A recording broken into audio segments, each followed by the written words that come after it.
ನೋಡಬೇಕಾದ್ರು investigation ಏನಿದೆ ಅಂತ ನಂತರ ಹೇಳಬೇಕಾಯ್ತು. ಒಂದು ಸಲ ರಾಜಕೀಯ ಅಂತ ಹೇಳೋಕ್ಕಾಗಲ್ಲ, ಇಲ್ಲ ಅಂತ ಹೇಳೋಕ್ಕಾಗಲ್ಲ. ಇನ್ನೂ ಎನ್ಕ್ವೈರಿ ನಡೀತಾ ಇದೆ.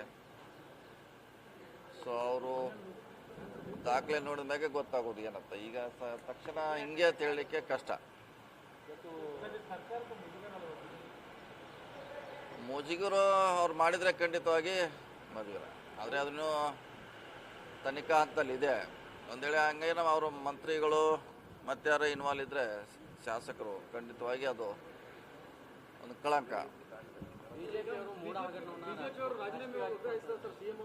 ಇಲ್ಲ ಸಿ ಎಮ್ಗೆ ಸಂಬಂಧ ಇಲ್ಲ. ಈಗ ಕೆಳಗಿನವ್ರು ನಾವೆಲ್ಲ ಮಂತ್ರಿಗಳು ಸಮಸ್ಯೆ ಮಾಡಿದ್ರೆ ಸಿ ಎಮ್ಗೂ ಸಂಬಂಧ ಬರೋಲ್ಲ. ಸೊ ನಮ್ಮ ಇಲಾಖೆ ನಾವು ನೋಡಬೇಕಾಗ್ತಿದೆ, ನಾವು ಜವಾಬ್ದಾರರು. ಸೊ ಅದಕ್ಕೆ ಸಿ ಎಮ್ಗೂ ಇದಕ್ಕೆ ಸಂಬಂಧತೆ ಇಲ್ಲವೇ ಇಲ್ಲ.